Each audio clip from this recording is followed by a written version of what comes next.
Halo, selamat datang di channel saya. Kali ini saya ingin berbagi informasi tentang keputihan. Karena masih banyak, bukan banyak sih, emang sering terjadi pada kaum hawa keluhan keputihan. Nah, sampai bisa membuat tidak nyaman bagi kaum hawa. Maka dari itu kita harus mengetahui apakah keputihan ini normal atau tidak. Karena jika tidak normal, kita harus segera mengobati agar tidak menjadi efek samping lainnya. Nah, untuk mengetahui itu, kita harus tahu dulu apa tanda-tanda keputihan normal, tidak normal, dan apa penyebab dari terjadinya keputihan ini. Jadi penyebab keputihan ini adalah yang keluar cairan atau lendir dari vagina disebabkan beberapa faktor. Salah satunya adalah bisa disebabkan oleh stres, itu dia bisa disebabkan oleh pil KB atau penggunaan KB, terus bisa juga disebabkan oleh hamil. Jadi kehamilan bisa menyebabkan produksi keputihan kita semakin banyak. Juga bisa disebabkan oleh mau menstruasi. Jadi banyak yang mengalami keputihan jika mau menstruasi. Jadi itu bisa dikatakan normal selama tidak ada keluhan patologi yang nanti akan kita jelaskan ya. Nah, emang sebenarnya keputihan ini diproduksi secara alami oleh tubuh kita untuk membantu menjaga kelembapan kewanitaan kita. Jangan khawatir bagi teman-teman jika mengalami keputihan, karena itu adalah secara alamiah tubuh kita untuk menjaga kesehatan kewanitaan kita. Asal kita tahu apakah keputihan itu normal atau tidak. Keputihan yang normal adalah pertama, jika lendir yang keluar itu tidak berbau. Kedua, lendir yang keluar itu tidak berwarna. Jadi lendir itu berwarna putih bening, seperti putih telur ya diumpamakan. Terus teksturnya tidak lengket, jadi teksturnya kayak cair lengket sedikit banget kayak putih telur gitu. Dan keputihan itu tidak menyebabkan gatal ataupun nyeri pada kewanitaan kita. Dan juga keputihan yang mungkin terkadang ada seperti bercak coklat, itu teman-teman jangan khawatir, itu bisa disebabkan karena teman-teman mau menstruasi, karena ada terjadinya peluruhan pada dinding rahim untuk mempersiapkan terjadinya menstruasi. Nah, dan bagaimanakah jika kita mengalami keputihan yang disebabkan patologi? Karena keputihan disebabkan patologi bisa disebabkan oleh jamur, bakteri ataupun virus. Nah, pertama, lendir yang keputihannya berwarna, bisa berwarna putih. Putih ini biasanya kumpal-kumpal bisa disebabkan oleh jamur, atau lendir yang terbentuk berwarna hijau atau kuning bisa disebabkan oleh bakteri. Nah, kedua, munculnya keluhan yang sangat gatal hebat. Jika gatal hebat saja itu terutama bisa disebabkan oleh karena jamur. Karena jamur keluhan utama adalah gatal yang sangat luar biasa. Kedua, jika gatal itu bisa disertakan nyeri atau sampai luka. Nah, itu bisa curiga adanya bakteri ataupun virus. Terus keputihan itu disertakan dengan adanya kemerahan, lecet, itu bisa juga disebabkan oleh bakteri atau virus. Keputihan ini juga bisa disebabkan oleh keluarnya darah atau keputihan campur darah saat berhubungan koitus sama pasangan suami istri. Nah, itu bisa juga kita harus curiga apa yang terjadi, karena berarti ada sesuatu di dalam kewanitaan kita. Keputihan ini memang membuat efek tadi yang saya bilang di awal, bisa menyebabkan efek samping atau bisa menyebabkan penyakit lainnya, yaitu bisa menyebabkan infeksi pada daerah pinggul atau sampai infeksi saluran kemih.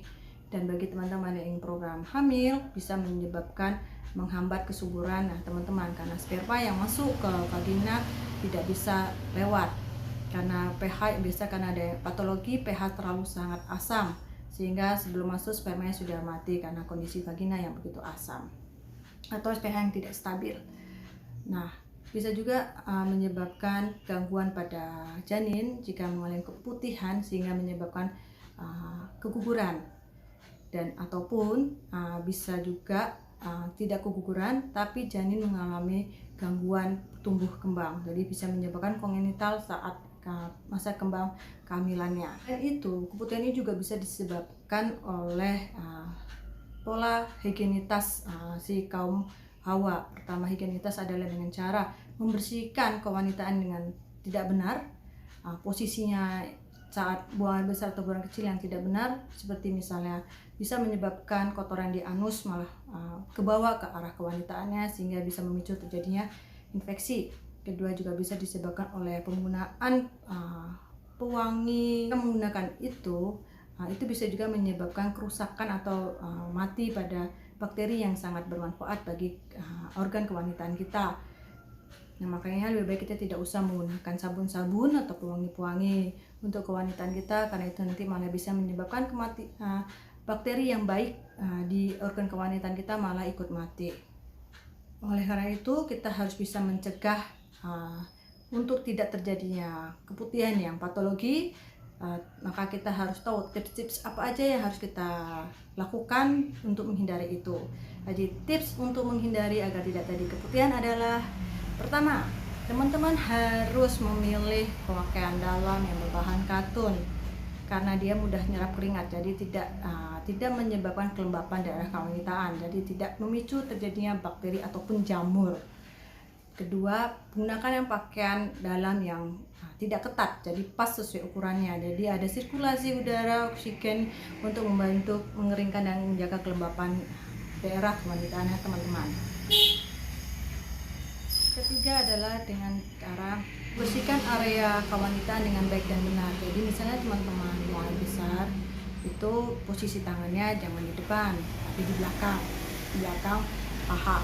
Tapi jika buang air kecil, posisinya di depan, karena jika buang air kecil posisinya di belakang, nanti malah juga memicu kotoran yang di anus masuk ke depan. Tapi jika teman-teman buang air besar, posisinya memang harus di belakang. Di belakang ya gitu ya, susah diperagakan, pokoknya inti gitu. Jadi kalau buang air kecil tangan kita posisinya harus di depan, tapi jika buang air besar kita posisi tangannya di belakang agar tidak ada penyebaran dari anus ke alat kewanitaan kita. Terus hindari menggunakan celana yang ketat, tadi seperti prinsipnya kayak pakaian dalam ya, jangan menggunakan celana ketat yang intinya bisa mengganggu sirkulasi dan kelembapan kewanitaan kita tidak terjaga. Terus juga hindari menggunakan produk-produk pembersih kewanitaan karena itu bisa menyebabkan malah bakteri yang baik untuk kewanitaan kita bisa mati sebab oleh sabun-sabun itu. Terus segeralah ganti pakaian dalam teman-teman jika terasa sudah basah ataupun lembab.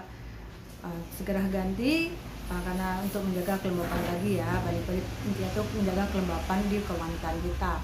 Terus juga jika kita menstruasi, jangan lupa untuk kita menjaga kelembapan dengan sering mengganti pembalutnya, minimal sehari 5 kali kita ganti ya, untuk menjaga kebersihan kewanitaan kita. Ya, tips yang paling jitu ini adalah tetap setia dengan pasangan kita ya, karena kan keputihan ini banyak faktornya ya. Yang patologi ya, itu bisa karena bakteri, virus, jamur. Nah ini salah satunya bisa karena dari infeksi menular seksual. Ini tips yang sangat jitu yang nggak boleh kita langgar, karena infeksi menular seksual ini dan banyak banget juga kasusnya. Jadi ini juga bisa memicu keputihan atau bahkan penyakit lainnya. Namanya penyakit lainnya ini juga bisa menyebabkan produksi duh atau lendir pada kewanitaan kita. Jadi setia sama pasangan kita sendiri, dan pasangan kita juga harus setia dengan kita. Nah, sekian dulu video ini, semoga bermanfaat. Semoga bisa memberi bayangan jika mengalami keputihan, apa yang harus dilakukan, apakah keputihan dialami normal atau tidak. Semoga membantu. Terima kasih atas perhatiannya sudah menonton video ini. Assalamualaikum warahmatullahi wabarakatuh.